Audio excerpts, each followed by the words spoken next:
নমস্কাৰ বন্ধুসকল, আজি প্ৰজ্ঞান ইউনিভাৰ্ছ চেনেলত আপোনালোকক সকলোকে মই স্বাগতম জনাইছোঁ, য'ত আমি আপোনাক জ্যোতিকৰ সৈতে জড়িত আচৰিত গোপন কথা আৰু সমাধান কওঁ। আজি আমি লৈ আহিছোঁ চ'ত অমাৱস্যা 2025।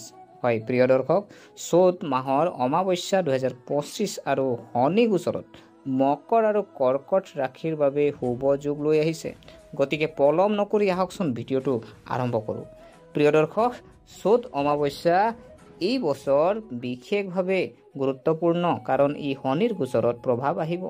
এই দিনটো পূৰ্বপুৰুষৰ শান্তি, দান বৰঙণি আৰু নতুন কামৰ আৰম্ভণিৰ বাবে শুভ বুলি গণ্য কৰা হয়। শনিদেৱৰ প্ৰভাৱে আজিৰ দিনটোত কিছুমান ৰাশিৰ বাবে বিশেষ শুভ যোগৰ সৃষ্টি কৰিছে, বিশেষকৈ মকৰ আৰু কৰ্কট ৰাশিৰ জাতক জাতিকাসকলৰ বাবে।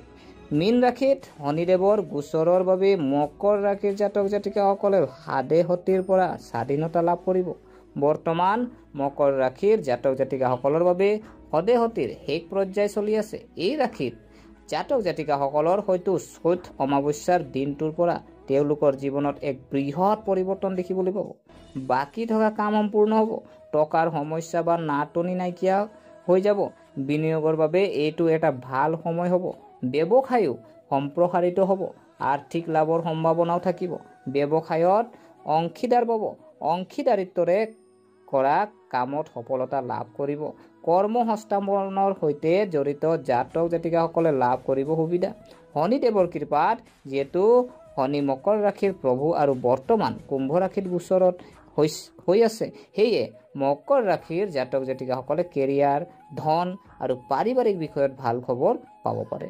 ধন লাভ আৰু চাকৰিত সফলতাৰ সম্ভাৱনা আছে। শনিৰ কৰ্ম ভাৱৰ দৃষ্টিৰ বাবে নিয়োজিত জাতক জাতিকাসকলে পদোন্নতি বা নতুন চাকৰিৰ সুযোগ পাব পাৰে। ব্যৱসায়তো অগ্ৰগতিৰ লক্ষণ দেখা গৈছে। চ'ত অমাৱস্যাৰ দিনা পূৰ্বপুৰুষ প্ৰসাদ আৰু দান আগবঢ়ালে ঘৰখনলৈ সুখ আৰু সমৃদ্ধি কঢ়িয়াই আনিব। বিশেষকৈ ক'লা তিল আৰু সৰিয়হ তেল দান কৰিলে শুভ হ'ব। আমি যদি সমাধান চোৱা হয়, শনিদেৱ মন্দিৰলৈ আপুনি গৈ সৰিয়হ তেলৰ বন্তি এগছি আপুনি জ্বলাই দিব। আহঁত গছৰ তলত পানী আগবঢ়াই 7 বাৰ প্ৰদক্ষিণ কৰক। আৰু দুখীয়াক যদি সম্ভৱ হয়, যথাসম্ভৱ হয়, দুখীয়াক আপুনি খাদ্য খুৱাওক আৰু ক'লা তিল আপুনি দান কৰক। প্ৰিয় দৰ্শক, শনিদেৱৰ ৰাশিৰ পৰিৱৰ্তনৰ বাবে কৰ্কট আৰু বৃশ্চিক ৰাশিৰ লোকেও শনিৰ কবলৰ পৰা মুক্তি পাব। শনিৰ ধয়া শেষ হোৱাৰ লগে লগে কৰ্কট বা বৃশ্চিক ৰাশিৰ জাতক জাতিকাই মানসিক চাপ বা সমস্যাৰ পৰা সকাহ পাবলৈ গৈ আছে। ব্যৱসায়ত লাভ পাব, বাকী থকা কাম সম্পূৰ্ণ হ'ব। কৰ্কট ৰাশিত বৃহস্পতি উচ্চ, গতিকে কৰ্কট ৰাশিৰ জাতক জাতিকাৰ কেৰিয়াৰত আৰু ব্যৱসায়ৰ বৃদ্ধি দেখিব। বিনিয়োগৰ বাবে সময় ভাল হ'ব, নতুন কাম আৰম্ভ কৰিব পাৰে। শিক্ষা খণ্ডৰ সৈতে জড়িত জাতক জাতিকাসকলে সফলতা লাভ কৰিব। শনিৰ গোচৰত আজি কৰ্কট ৰাশিৰ অষ্টম স্থানত চলি আছে, যিয়ে হঠাৎ আৰ্থিক লাভ, পুৰণি সমস্যাৰ পৰা মুক্তি আৰু মানসিক শান্তি আনিব পাৰে। দীৰ্ঘদিন ধৰি স্বাস্থ্যজনিত সমস্যাৰ সৈতে যুঁজি থকা জাতক জাতিকাসকলে এই সময়ত সকাহ পাব। আধ্যাত্মিকভাৱে এই সময় ধ্যান আৰু উপাসনাৰ বাবে উত্তম হ'ব। পাৰিবাৰিক সুখ আৰু আৰ্থিক লাভ দেখা গৈছে। গ্ৰহবোৰৰ অৱস্থানে ইংগিত দিছে যে পৰিয়ালটোত কিবা এটা শুভ কাম হোৱাৰ সম্ভাৱনা আছে। বিনিয়োগৰ বা সম্পত্তিৰ সৈতে জড়িত বিষয়তো আপুনি সুবিধা লাভ কৰিব পাৰে। সমাধান যদি আপোনাৰ কাৰণে চোৱা হয়, শিৱলিংগক আপুনি পানী আগবঢ়াওক আৰু ক'লা তিল আগবঢ়াওক। শ্ৰী সূক্ত পাঠ কৰি লক্ষ্মী নাৰায়ণক পূজা কৰক। এজন আটকজনক গাখীৰ আৰু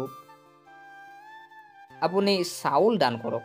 চৌথ অমাৱস্যা আৰু শনিৰ গোচৰত এই সম্মিশ্ৰণে মকৰ ৰাশি আৰু কৰ্কট ৰাশিৰ বাবে শুভ লক্ষণ প্ৰদান কৰি আহিছে। এই দিনটোত বিশেষ ব্যৱস্থা গ্ৰহণ কৰিলে আপুনি শনিদেৱৰ আশীৰ্বাদ লাভ কৰিব আৰু আপোনাৰ জীৱনত ইতিবাচক পৰিৱৰ্তন আহিব। গতিকে আশা কৰোঁ আপোনালোকে ভিডিঅ'টো চাই ভাল পালে। যদি এই ভিডিঅ' আপোনাৰ কিঞ্চিত মানুহ লাভান্বিত কৰিছে, তেনেহ'লে লাইক কৰিব, শ্বেয়াৰ কৰিব আৰু আমাৰ চেনেলটো যদি ছাবস্ক্ৰাইব কৰা নাই, ছাবস্ক্ৰাইব কৰি ল'ব আৰু উৎসাহিত কৰিব বুলি আশা ৰাখিলোঁ। পুনৰ লগ পোৱাৰ প্ৰতিশ্ৰুতিৰে আজিলৈ বিদায় মাগিলোঁ। ধন্যবাদ।